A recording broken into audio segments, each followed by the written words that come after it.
My wife told me, "You don't understand my needs, broken heart," then demanded I spend more money. So I walked out, let her chase luxury, and watched karma leave her broke and alone. I remember the weight of that sentence. I'm 35, married 3 years to Mia.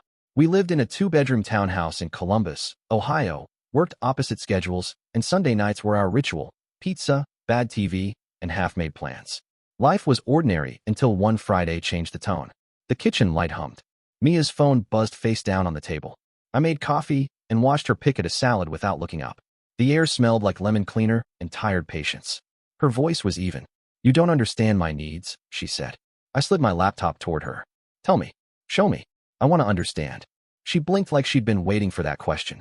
"You wouldn't get it. Money. Status. The way I deserve to be seen." The sentence split the room. The life we had and the life she wanted. She folded her arms and watched me as if I'd missed a memo about how to live. Her nails tapped the table, steady, precise. I opened our shared bank app and scrolled through rent, utilities, groceries, subscription fees, and the ski trip she'd begged for last winter. I set the screen between us. "You see this?" I said. The laptop's glow painted half her face. I covered the dress, the salon, your parents' dinner, the concert, most of it. She scoffed. "Numbers don't buy respect. They buy appearances. This isn't about groceries. It's about being seen." Her demand landed like a stone. "You want more?" I said. "Yes."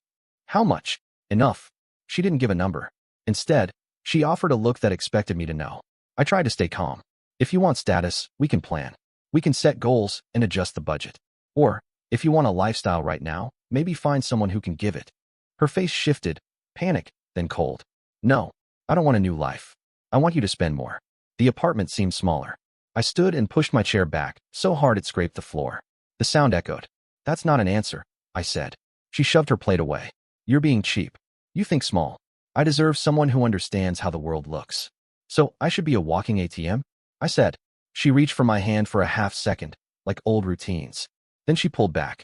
"Just try harder." We talked until midnight and said little that could fix anything.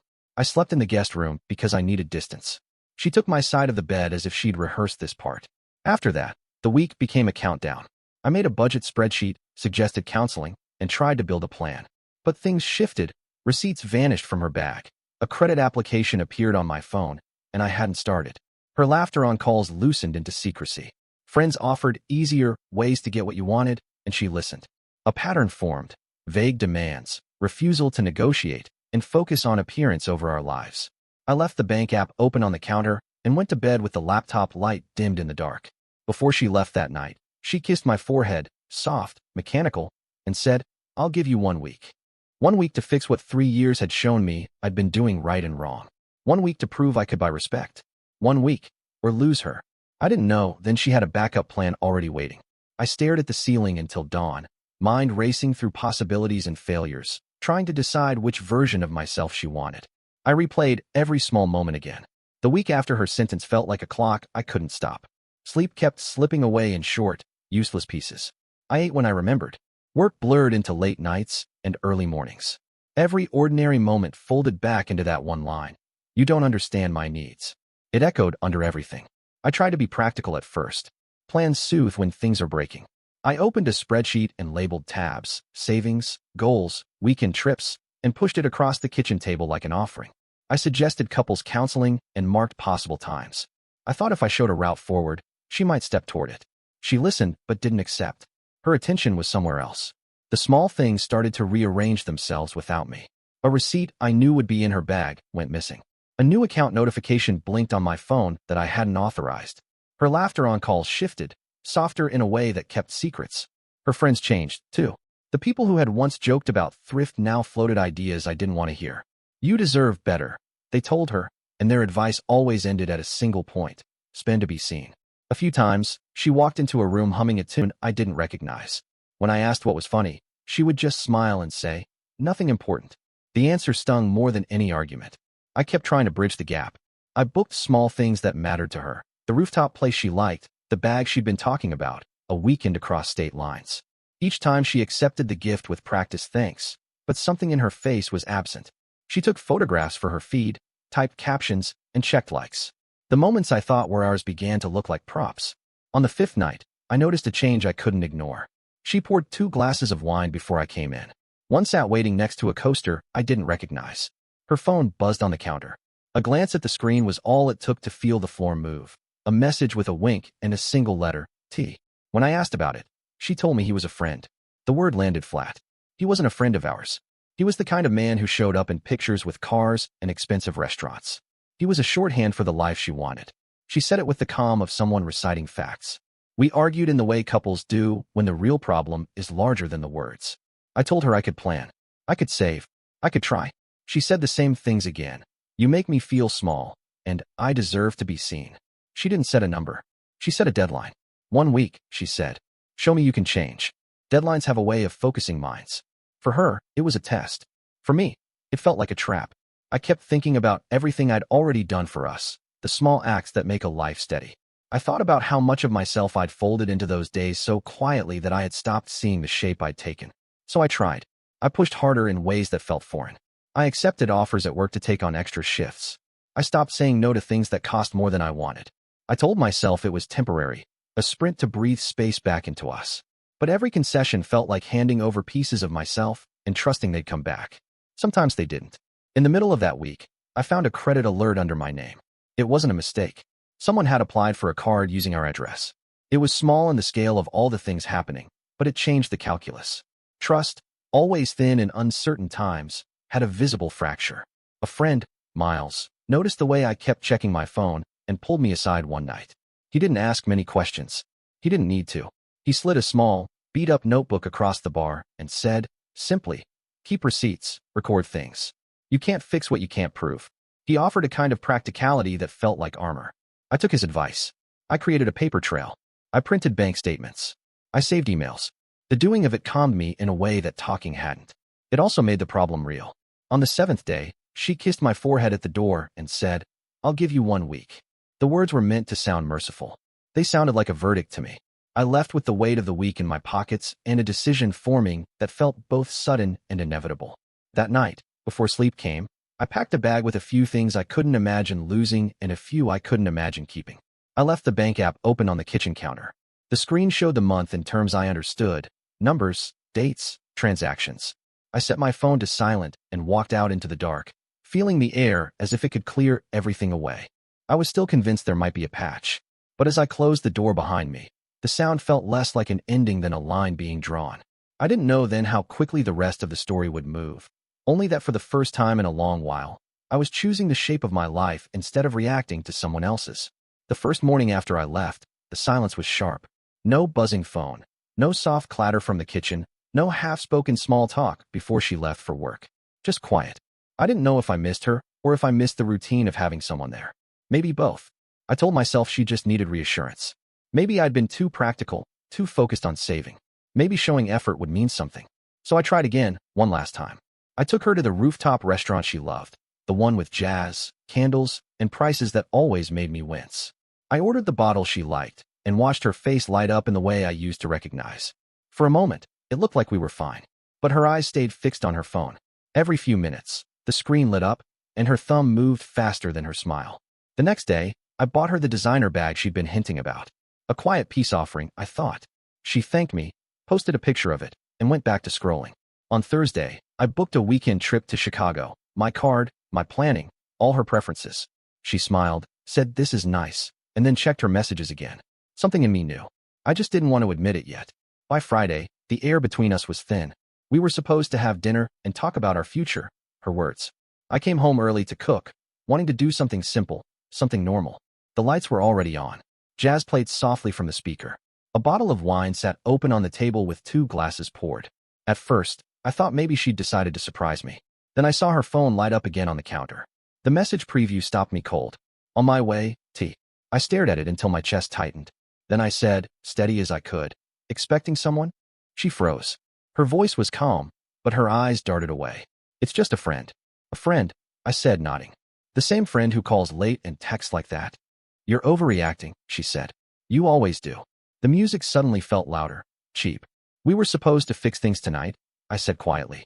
You already invited someone else. She sighed, like she was tired of pretending.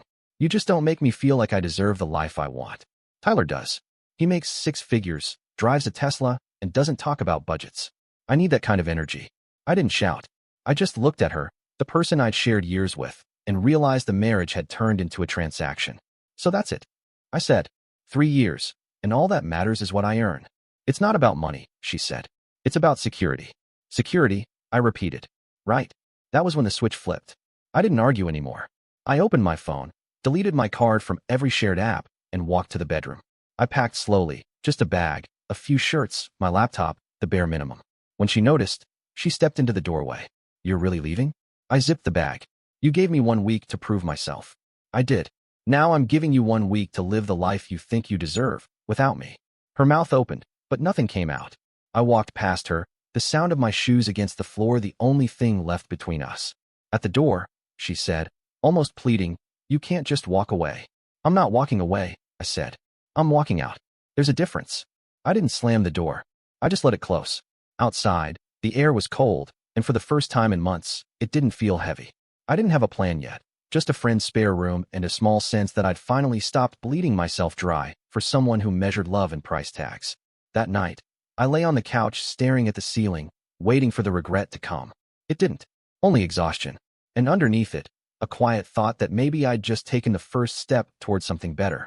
I had no idea how soon that something better would find me, or how karma was already starting to move in ways I couldn't see yet. 2 weeks passed after I walked out. I was staying on my friend Mark's couch, a small apartment near downtown, one of those places that smelled like takeout and ambition. The first few nights were quiet. Too quiet. I kept checking my phone, half expecting her to call. When she finally did, I didn't answer. Then came the messages. Can we talk? It's not what you think. Please just call me once.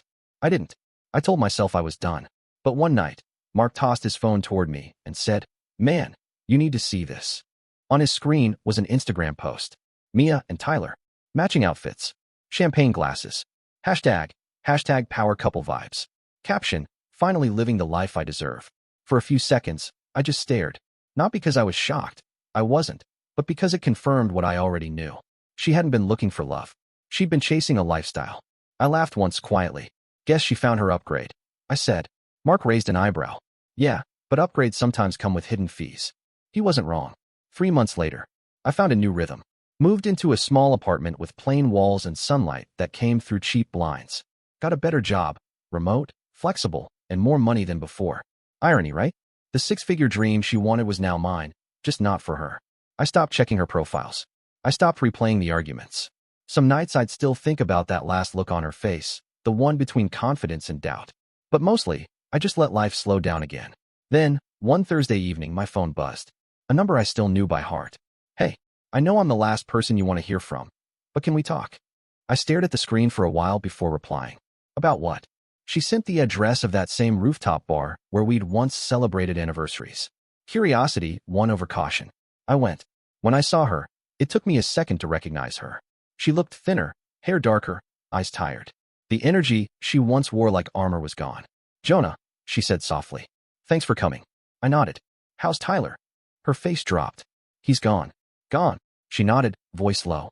He said I was too demanding. Then one day he disappeared. He took out a loan in my name and vanished. My credit's wrecked. I can't even rent a new place. I leaned back, arms crossed. You wanted someone who could give you the life you deserve. Guess he did, debt included. She looked down, eyes glassy. I made a mistake. I thought money meant safety. I took a slow sip of water. Money doesn't buy safety. It just buys a more expensive kind of pain. We sat in silence for a while. She looked smaller somehow. Not physically, but like she'd finally run out of pretending. Can we start over? She said quietly. I miss what we had. You were good to me. I didn't see it then. There it was, the sentence I'd once begged to hear. Only now it sounded hollow. I placed a 20 on the table and stood. You don't understand my needs now. She blinked. What do you mean? I need peace. And peace doesn't come with a price tag. I left before she could answer. Outside, the air felt cleaner, lighter. As I walked back to my car, the city noise wrapped around me. The sound of traffic, people laughing, life moving forward. I realized I wasn't angry anymore. Just done. She wanted a six-figure man. I became one. Just not for her. But karma wasn't finished yet. Months later, a knock came at my door that reminded me some debts, emotional ones, take longer to collect. And when I opened it, standing there on the porch, wrapped in a tan coat and a regretful smile, was Mia. It was early March, one of those quiet, gray mornings when the world feels undecided. I just finished my coffee when the doorbell rang. I wasn't expecting anyone. When I opened the door, there she was. Mia, wrapped in a tan coat that looked far too expensive for someone who claimed her credit was ruined. Her hair was shorter, her face thinner, her eyes duller. She smiled, the polite kind that never reaches the eyes. Jonah, she said softly. Can I come in? For a second, I almost shut the door. Every instinct told me not to open old doors. But curiosity, or maybe leftover humanity, made me step aside. She walked in like she still knew the space. Except it wasn't the same anymore. New couch, new plants, fewer photos. The silence between us wasn't bitter, it was just tired. I won't take long, she said, glancing around. I just needed to see you. I nodded toward the kitchen table, the same one where we used to argue over bills and budgets. We sat. Her hands were clasped tight, fingers fidgeting. I lost my job, she started quietly. And I found out Tyler had another girlfriend. The whole time. He left me with rent due, cards maxed, and nothing in my name. I didn't say anything. She continued, voice steady but worn. I moved back in with my parents. It's been hard. I can't even get approved for a new apartment. I'm not asking for money, Jonah. I swear. I just wanted to say I understand now. I looked at her. No makeup, no brand names. Just someone stripped down to what was real. Understand what? I asked. She exhaled slowly. That love isn't a lifestyle. It's patience, small things, and work. You gave me that, and I threw it away because I wanted to look like I had more. Her words hung there. For a moment, she sounded like the person I fell in love with years ago. But memories can be dangerous. They trick you into missing someone who doesn't exist anymore. She hesitated before speaking again. I've been applying for jobs here in Columbus. If I get one, maybe we could start fresh? Not as before, just maybe friends. That word, friends, lingered like smoke. A year ago, I would have said yes in a heartbeat. Back then, I was still building my world around the hope that she'd finally see what I gave. But the man sitting across from her now had learned the value of peace the hard way. Mia, I said slowly, I forgive you. Truly. But I can't be your safety net every time life falls apart. You don't need me to rebuild your life. You just need to stop building it for other people's eyes. She nodded, a tear slipping before she brushed it away. You really changed.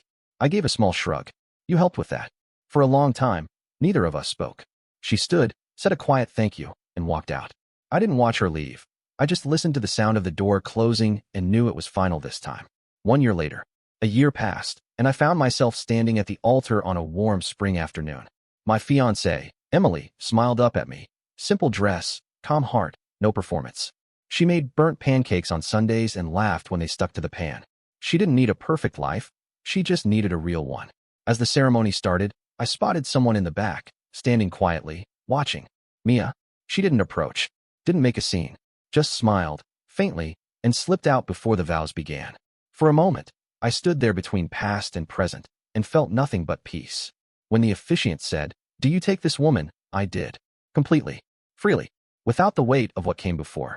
Later that night, I found myself writing the final entry I'd ever make about that chapter of my life. She wanted a six-figure man. I became one, just not for her. Sometimes, karma doesn't roar. It whispers, in freedom, in silence, in peace, you don't have to buy. And as for Mia, I hope she finally learns that peace costs nothing, but pretending always does.